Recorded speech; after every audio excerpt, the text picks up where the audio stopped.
6. Showers and storms out this evening. Back to the sunshine tomorrow.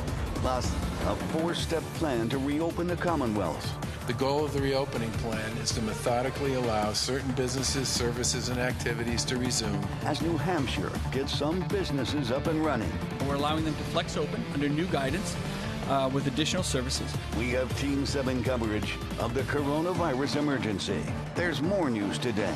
A popular restaurant in Essex going up in flames. The owners picking up the pieces. What investigators say sparked the fire. And a wild peacock chase. How a Boston police officer got this loose animal back to the zoo. 7 News at 6 starts now.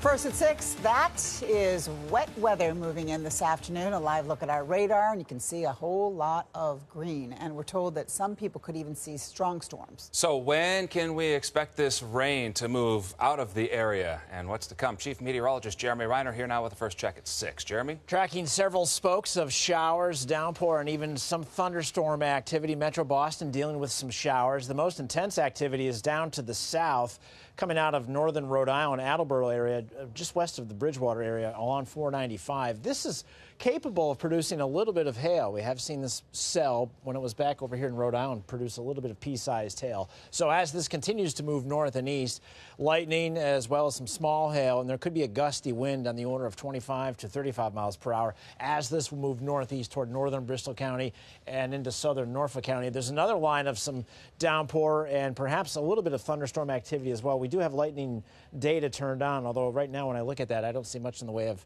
cloud-to-ground lightning, but you still could hear a few rumbles of thunder as this comes through Metro West along either side of the Pike over the next 30 to 45 minutes, all tied to low pressure and ushering in another pocket of cool air for this time of year. Boston earlier today, upper 50s to around 60, but now we are at 49 with the rain-cooled air. Look at Burlington, 38, Buffalo at 41.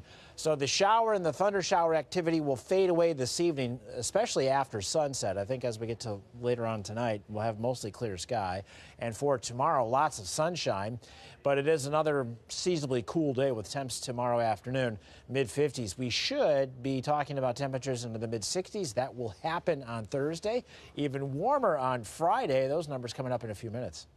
All right, sounds nice. Thank you, JR. Stay with the news station as these storms roll through. You can always track that rain with our interactive radar, which is available on WHDH.com or the 7 News app. We are following breaking news. Sky 7 HD over a fire now in Medford. Flames at one point and smoke shooting from the rooftop of that building. It looks like a home or a residential structure. Let's go to Alex DePrato live in Medford to give us confirmed information right now. Alex? Adam, 4 families live inside, and I'll step out of the way of this Medford home here on Canal Street. As you can see, it's been charred by fire. This is the back of it, and as you see, it's on the water here. Firefighters at one point had to put a truck on this bridge and extend a ladder to get water on it. The fire can be seen from Sky 7. When firefighters arrived, the second floor was on fire and the flames crept into the ceiling. Firefighters were ordered out of the building at one point and then sprayed water on the home from the outside. There were 4 families that are without a place to stay, including a family with a baby that's less than a week old. We spoke to a young lady who lives in the home. She smelled the smoke and ran to 2 neighbors' homes, knocked on the door, banged on the door, and told them to get out. There was a fire. Listen. My neighbor upstairs figured it out. Her daughter came running downstairs and banged on our door and said the house is on fire, get everybody up, and we just ran out the way we were. So that was one neighbor who was inside, and she was alerted by another neighbor to get out. There was a few cats that are missing inside. Several others were taken out. A cause is under investigation at this hour, but 4 families without a place to call home tonight. We're live in Medford. I'm Alex DePrato, 7 News. New developments in the coronavirus emergency. To help businesses start to prepare for reopening, today we're announcing a 4-phased approach that Massachusetts will use to reopen. Governor Baker outlining the plan for Massachusetts to reopen. And the governor said today that the first phase could start as soon as May 18th, which is exactly 1 week from today. It comes as Massachusetts hits a grim milestone with more than 5,000 coronavirus-related deaths. The governor, though, says the state is trending in the right direction with regard to case numbers. State health officials releasing new numbers in the coronavirus emergency. So there are 669 new cases reported today and 129 new deaths reported today. That is the lowest number of new cases reported in more than a month. To the north, New Hampshire, they are the latest state to start reopening some businesses. People lined up today to get into stores while others waited to get some haircuts and some trim-ups. Those businesses are following new health guidelines to try to keep everyone safe. We have Team 7 coverage. Let's start with Steve Cooper live in Salem, New Hampshire with more on businesses there. Adam, it's not exactly mall madness here in Salem, New Hampshire tonight, but take a look. There is plenty of parking here at the mall tonight, but clearly here's the new normal. That means temperature checks for store employees and face masks are mandatory. We need to shop and we need to spend money.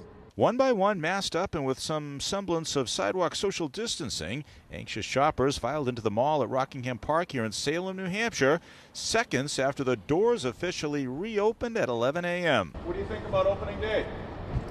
I think opening day is very good for the American people. Today is the first day that different business sectors across the state. We're allowing them to flex open under new guidance. Simon Malls giving us a quick peek inside prior to opening to the public to show us the new normal that includes a cap on capacity plus signs about social distancing and hand sanitizing stations everywhere. And only about half of the stores are reopening at the moment here. Are you nervous at all? Or? If you're careful and you do whatever the law says to do, I think we're going to be okay. It's like a different way of life, but you adjust to it. Barbershops like Randy's are also part of the Phase 1 reopening rollout with lots of safe protocols in place now to cut hair, all in an effort to keep COVID-19 from spreading. Makes everybody feel good. You know, the customers we appreciate the customers and they appreciate us. Yeah, with New Hampshire stores on the Massachusetts border reopening, the obvious concern is Bay Staters like Peter Boris, who's from Stoneham, traveling to the Granite State to shop. Not nervous. You just, you go in, do your thing, wash your hands, sanitize, whatever you got to do. Just, touch as little as possible. Again, it's a slow rollout. The mall is open, but the food court isn't. Golf courses and drive-in theaters have reopened today. Restaurants are slated to open here next week. We're live in Salem, New Hampshire tonight. Steve Cooper, 7 News. All right, now to Massachusetts, and Governor Baker announcing plans to reopen this state and says it will happen in 4 phases. The governor says we are heading in the right direction in the number of cases and hospitalizations. 7's Jonathan Hall is live in Boston with those details. John. Hi, Kim. It's very much a work in progress. We have no detail about specific industries yet, but we are getting a general framework on what we can expect for the reopening. This is going to put almost everybody in a somewhat different position than they have ever been in before. With a detailed plan due in a week, Governor Charlie Baker laid out some of the groundwork for a partial reopening of the state's economy. We know this hasn't been easy, and that many businesses, large and small, across our communities have suffered as a result. And we're anxious to try to get everybody back up and going as soon as it makes sense. His Lieutenant Governor, Karen Polito, has been meeting daily online with the 18 other members of the Reopening Advisory Board. She says they've drawn up a list of safety standards that every business will have to follow to help prevent the spread of COVID-19. They are designed to be straightforward and to reduce the risk of COVID-19 transmission as employees and customers begin to return to workplaces. These are the basics that every industry can plan for. Industry-specific rules for businesses like restaurants, barbershops, and retail stores will be released this week. Baker says there will be 4 phases to the reopening, with certain businesses, which can more easily handle safety protocols, able to reopen first.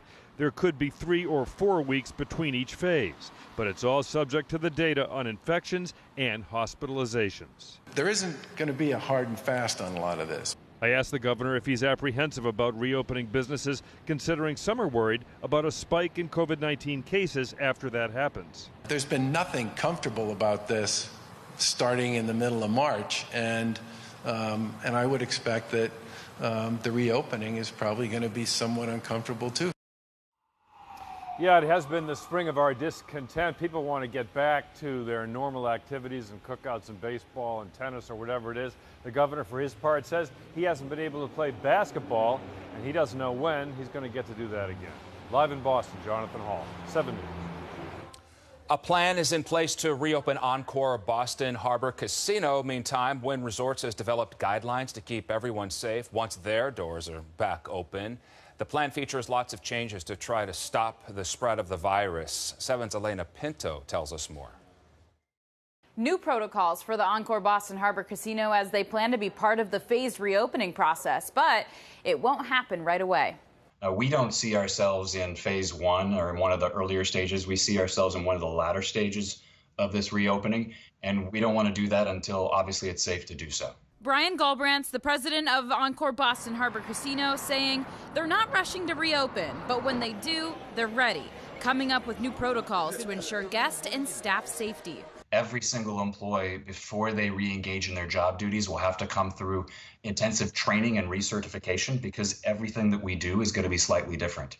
Upon entry, he says masks will be given to everyone, not just employees, and a thermal camera will take temperatures. If they register 104 or higher, they will then go to a secondary private area to be screened further with a temporal lobe thermometer to just ensure that they're 100.4 or higher, and if so, they won't be allowed on property. Galbraith says they've been working with infectious disease experts to come up with a sanitation plan. There will be more frequent cleaning in hotel rooms, on transportation, and in the casino. Hand sanitizer will be stationed throughout the building, plus markings on the ground will provide proper physical distancing guidelines and direction to eliminate cross-traffic. Restaurants will also be a little different. We already are planning to go to 50% capacity in all of our restaurants. We'll remove half of the tables and ensure a sizable distance and a safe distance between customers and tables. Right now, they're just waiting on the state's orders for a safe return. It's kind of a retraining of how we engage in every business, how we go to the bank, how we go to the grocery store, and now how we go and have fun. If cases spike again, Galbraith says they're prepared to take a step back and follow the governor's and gaming commission's orders. In the newsroom, Elena Pinto, 7 News. Stay with the news station for the latest developments on the coronavirus emergency. We will have everything you need to know here on the air, also online and on our 7 News app. Also on 7, a smoky scene in Essex overnight. That's a popular seafood restaurant that caught fire. The owners of the restaurant dealing with damage, the community feeling the loss too. And now investigators say they know what caused the fire. 7's Carrie Corrado with details. Fire investigators say a gas heater is to blame. Behind me is the restaurant, and you can see the damage done. We actually had our busiest Mother Day that we've had. But then it ended up being our worst Mother Day. This cell phone video captured the moment smoke was pouring out of Essex Seafood. Last night, at one point I broke down, and I'm a pretty strong guy. And I'm like, I can't believe this, Deb. We got 22, 23 years into this, our heart and soul, and look at it, it's just burning, and I can't do anything. I just got to stand here and watch everybody do their job. Felt like a dream to me, very surreal, because that was my first job, right, when I was 15 years old. That dream, a reality. Firefighters worked endlessly early Monday morning to control the fire. And all I can see from the beginning of the street to the end are just fire trucks and flashing red lights, police officers, people standing on the side of the road. You know, everyone was up and just watching this place burn down. It was that moment that hit the community hard. The business has been around for years. It's like a staple of Essex, you know, people be on their boats all day, clamming, fishing, whatever, and then they come off and they go to Essex Seafood for fried clams, fried seafood, whatever, to socialize, and it just be really busy with people from all over the place. The restaurant posting on Facebook thanking the firefighters. They said in part, thankfully, no one was injured, but there is extensive damage to the restaurant building. The building inspector was assessing the damage and posted this sign on the door. I'm looking forward to getting my hands dirty and tearing it down and getting it back up. And even though it's going to take some time, the owner is going to try to rebuild as quickly as he can, and he's so thankful for all of the community's support. In Essex, Kerry Corrado, 7 News. There is more news today. A suspect pleading not guilty in connection with a deadly stabbing in Weymouth that happened last Thursday near Colonel's Drive. Police say 19-year-old Ryan Martin was killed. The suspect is being held without bail and is expected to return to court next month. A grim discovery in West Roxborough's Stony Brook Reservation. Massachusetts State Police now working to identify a body found in a swampy area of that park. They say someone out walking found remains last night. Police say it's unclear at this point how the person died, but they do believe the remains are that of an adult woman.